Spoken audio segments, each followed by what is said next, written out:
Good morning, and welcome to another episode of Around the House with Chandler. Today, we're in the plumbing shop, and we're going to talk about repairing, maintaining, and possibly even installing a new frost-proof outdoor faucet. A lot of times what happens is in the wintertime, wintertime, people don't disconnect their garden hoses. And what happens, any water that's inside that faucet can't come out and be drained away. So my first suggestion is always in the fall before the first freeze, disconnect your garden hose.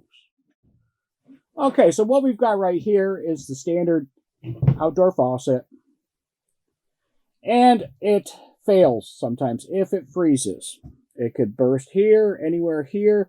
As you can see, this one has burst. Better picture of that line right there. It has burst, and it can no longer hold water. Somebody has tried to repair it by soldering it, but then it just froze again and burst.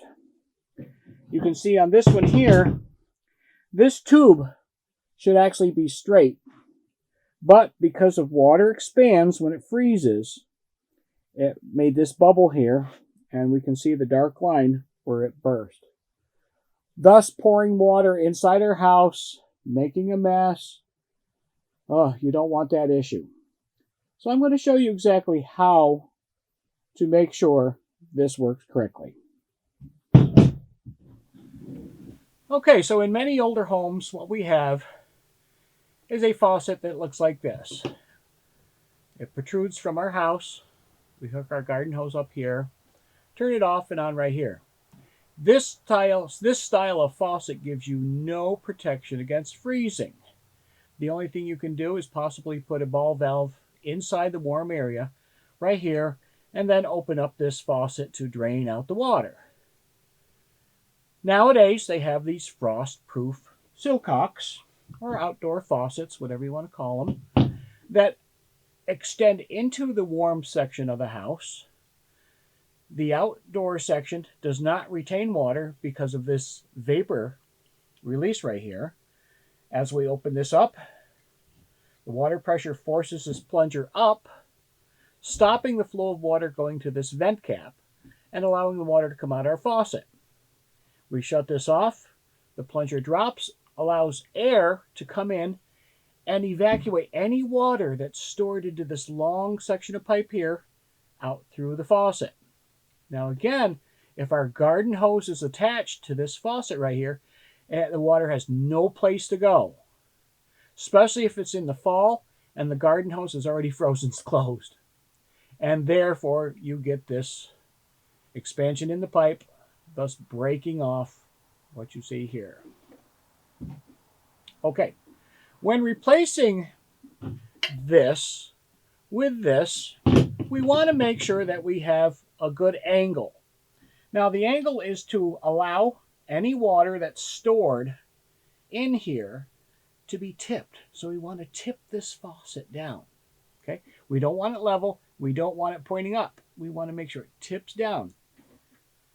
So there's a shim that comes with a new kit. We put this shim against the wall, slide our faucet in, and the holes will align so that we can secure this to the house. Again, this makes the faucet tip down a little bit so that any water remaining in this tube, after it's shut off, is going to be drained out. Now inside, we have this plunger. This is what's outside, right here. And all this is inside, hopefully in a heated area. So the actual stopping of the water flow happens right here. Back in this area right here. Again, this is the outside. We've got a long tube. This one happens to be about 8 inches long. And what happens is the positive stop of the water flow happens right here. Over time, they have gaskets. Let's see if we can get a close-up of this gasket. Okay, all it is a rubber gasket, a washer, that over time will fail. We use our hose often in the summer, spring, and fall, watering our plants or whatever, and there's a little rubber gasket here that will fail. So these are replaceable. We can get kits for this. We just have to know the manufacturer of the faucet. Okay, sometimes the manufacturer has its own little plate right here, and it will tell you this one happens to be a Pure Pro. You can get replacements for this at FW Webs and various suppliers that handles Pure Pro. This one here, notice there's no metal ring or anything that tells you who the manufacturer is. But if we look at the top, this is the vacuum release. It might have a brand name on this. Okay. There's different manufacturers out there, Mansfield, Pfeiffer, all sorts of ones. This one happens to be a Mansfield. So you can get replacement parts for this. In a repair kit, you're going to get a new vacuum top.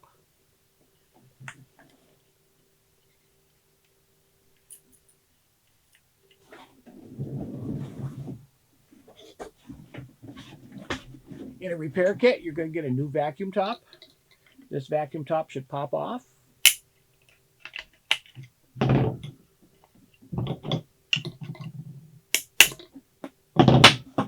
Okay, so in a repair kit,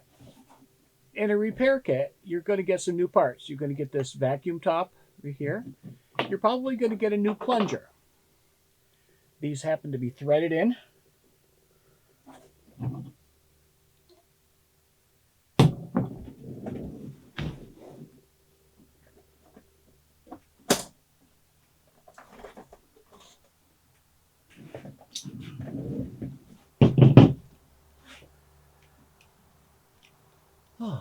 Okay. So in a new repair kit, you're going to get a new top for our vacuum release, which allows air to come back in and drain the water out. That pops off. Okay. Inside, this is our actual plunger. Just take some pair of pliers, and this should spit out.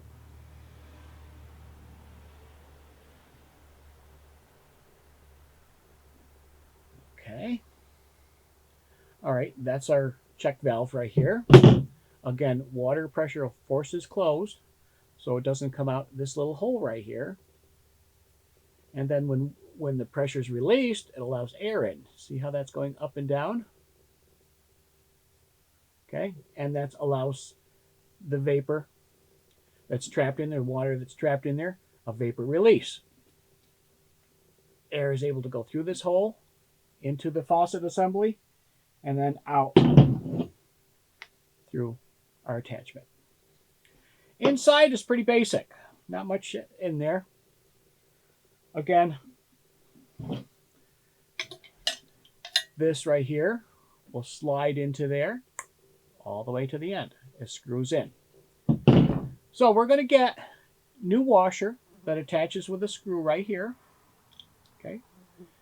This is spring loaded. Okay, and then we're also going to get a new washer that goes right here. Okay, this attaches to the outside. This gets subjected to a lot of use and a lot of expansion if there happens to be water in there. So it'll come with one of those. To remove this washer, you're just going to unscrew that nut right there, screw, kind of a combination screw nut right there, and pull this handle off. This will come off. This washer will come off. Slide the old one off, put the new one on, put the assembly back together, and this will all screw right back into our assembly. We have to spin this in a little bit, align this nut,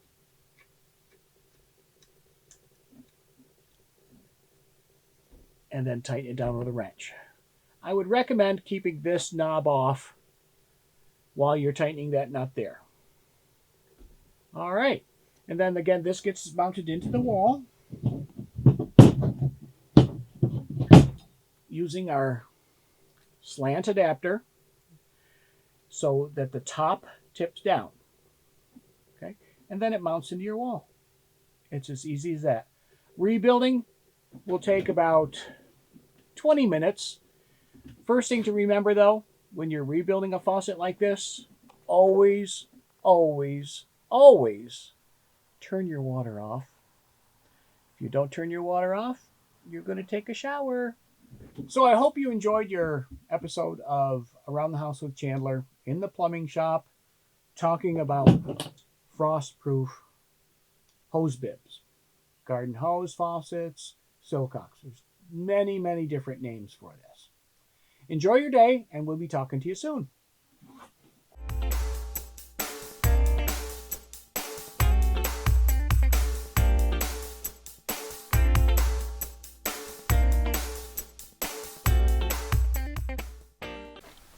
Good morning, and welcome to Around the House with Chandler.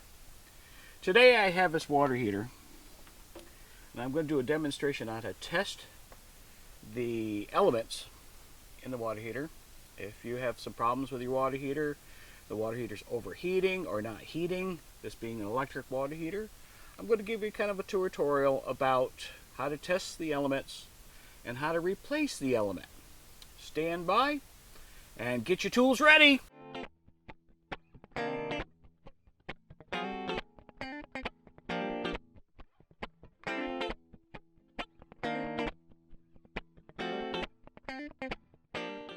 Okay, speaking of tools, we've got a couple tools right here.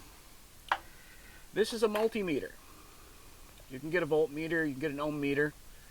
This does everything. Amps, ohms, volts, capacitors. You don't need to go to this extent to test your water heater. If you have a $20 multimeter that you pick up from the local hardware store, that's going to give you the ability to test the element to make sure that, number one, it's bad. You know, you can replace the element, but if it's bad, why bother? Okay, so this is the tool you're going to need, a multimeter or an ohm meter. Okay, the next kind of tool you're going to need is a Phillips screwdriver. The reason being is if I can scope in on this. There we go. We've got two wires here. Now, it's always a good idea to take a picture of this area so that you know what wires go where when you do replace this element. Okay, Phillips screwdriver. The next thing you're going to need is a 1.5" type of socket wrench. Okay, this one here, you can tell I've been using it quite a bit. I bought this at a local hardware store for about 10 bucks. Okay, it's 1.5". If you're a mechanic, you probably have lying around a nice socket wrench with an 1.5" socket. Okay, this is a very heavy duty one. Because I replace a lot of water heating elements in my life, I went and bought like a $20 socket, and I've always had this ratchet wrench handy in my socket kit. So one of the two, either this or this, 1.5". All right, first thing we're going to need to do, we're going to need to shut the power off. Don't attempt this if you have the power on. Shut the power off. And test with your voltmeter to see that the power is off. Okay? We don't want our voltmeter measuring any voltage to any of the circuits. Shut the breaker off. Okay. Number two, if you find that you have a bad element, you're going to have to drain the water out of the tank to below this level. Okay? Otherwise, when you pull this out, you're going to have water spewing out. Shut your cold water off. If you have a hot water valve on top of the water heater, shut that off as well. Drain the tank. It's a good idea to drain the tank anyway, every 6 months.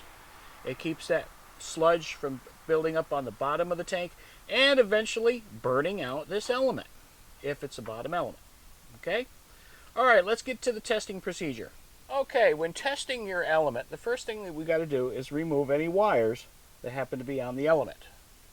We have 3 wires on this. We've got this little orange one up here, and we got a yellow one and a gray one over here. Again, take a picture. Using our Phillips screwdriver, after we've taken a picture,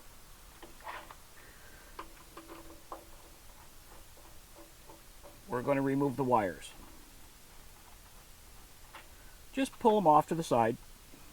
The wires are pretty stiff.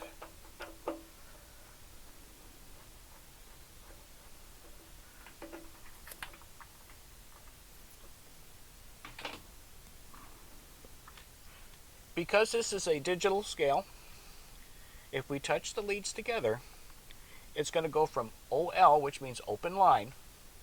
My probes are not being touched together. When I touch the probes together, it's going to show very little resistance. In fact, it's going to be 0.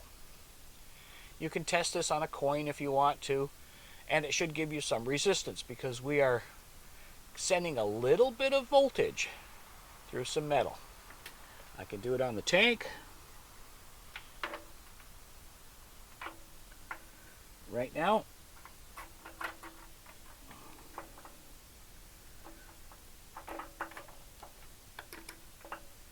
all right, we have 0. We've got very little resistance, okay? If I test it in different areas of the tank, there we go. We got some numbers there. Okay, numbers are good in this case. All right, so let's get to testing this to see if we have a bad element. I'm going to zoom in. Okay, I have removed the wires on the element. Okay, I am, for my purposes, so that you can hear this, I am going to put my meter on speaker.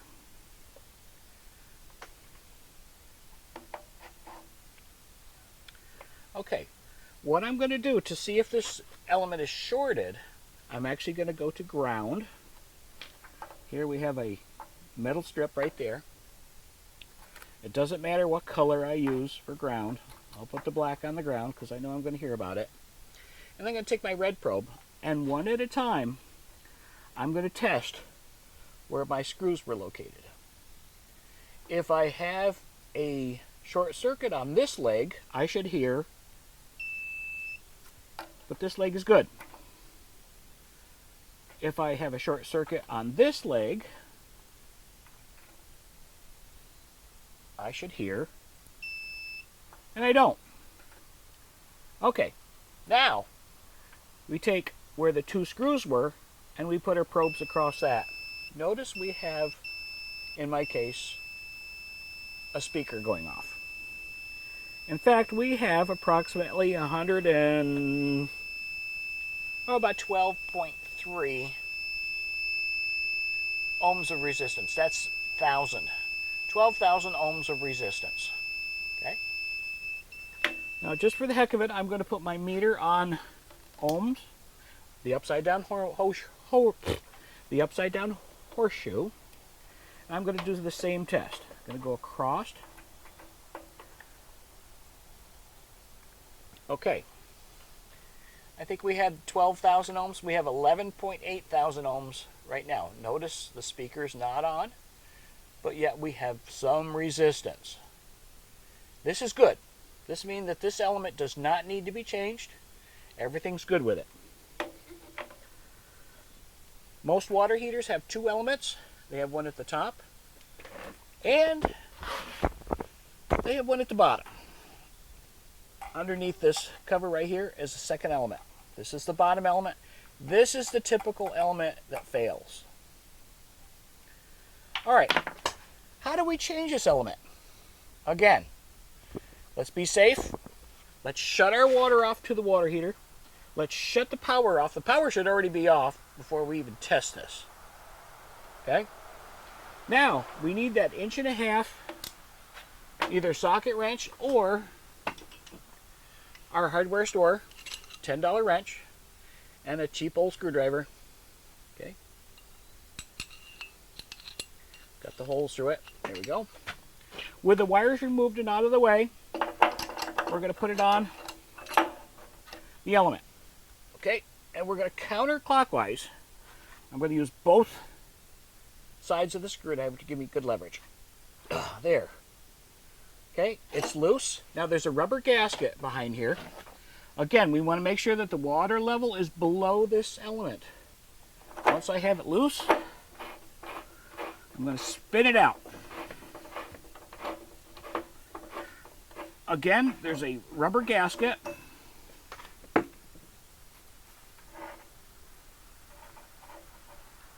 And here's my element. Okay. The element is a horseshoe. It goes from one terminal down, back to the other terminal. Okay. This is very similar to your electric oven element, where this is going to get hot. Okay, it's going to glow red. You can see the darker spot here where it's not as hot, and then of course it burns or glows or produces heat up at this area here. Alright, now if we put this back in, let's say we replace it with a new one, and we turn power on before we put water in the unit, well, guess what? You're going to need to go to the store and buy another element, because these will burn out almost instantly. They get that hot. Now, this is a 4,500 watt element. Why I know that is because on the water heater itself, it tells me that the upper element, this one here, is 4,500 watts, and the lower one is 4,000 watts. Okay? Alright, so we want to make sure that the replacement element that we buy is going to be compatible. I'll zoom into this a little bit here. You might be able to see that this is a 4,500 watt element. I'll show you a replacement element. Okay, what I have in front of you here is a contractor pack with two elements. They're both 4,500 watt elements. They come with a upper thermostat and a lower thermostat. Okay, this is a complete package right here, and it's about 30 bucks. Okay, very simple. If I had one bad element, I would just take one of these and place it inside. Now these are nice chrome plated. It's hard to tell in the package, but they are chrome plated, and the chrome will actually burn off.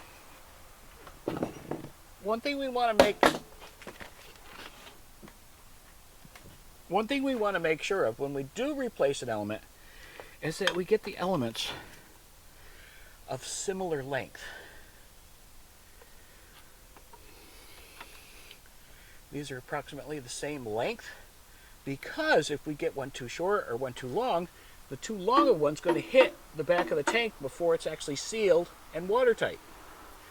If it's too short, it's not immersed in our water long enough to completely heat that whole area of water. So length is important. Now it's tough because you're going to have this pulled out, and then you might have to run to the hardware store at that point. Bring this with you.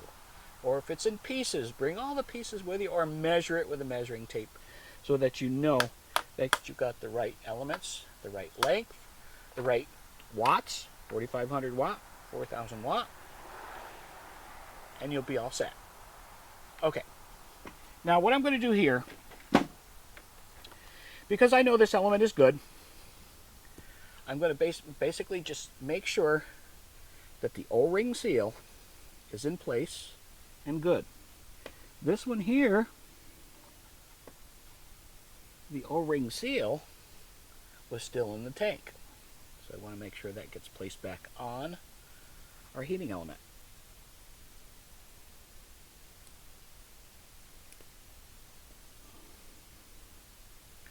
Alright, it's back on.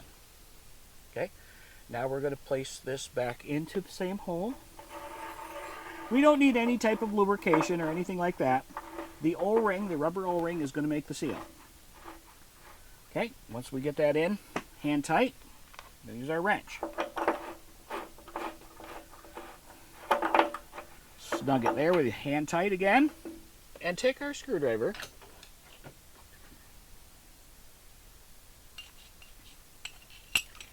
And we're going to give it about, maybe an eighth of a turn. And that's it.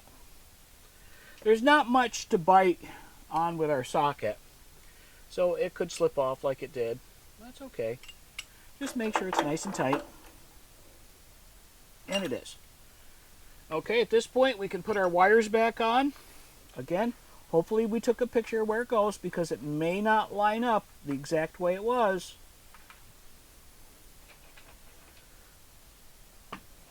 This one here had 2 wires on it.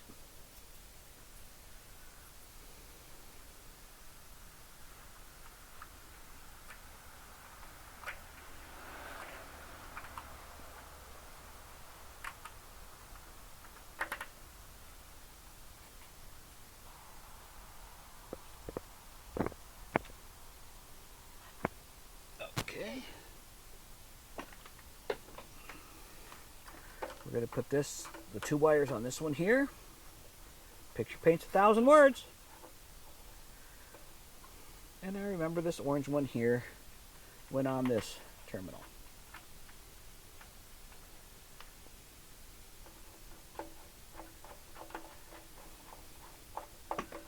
Okay, knowing that we've got a good element in there, we're going to want to make sure at this point we bring the water level above this element.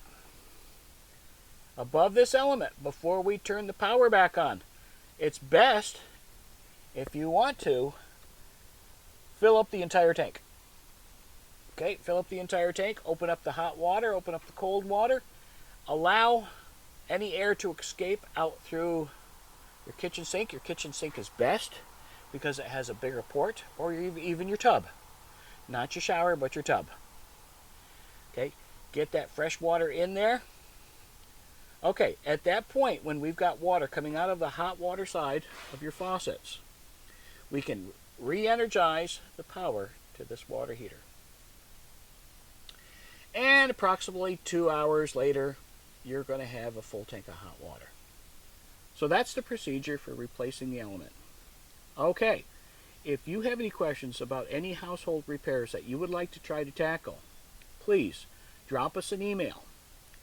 If we can, we will show you, demonstrate, give you a 10-minute tip on how to make your house better.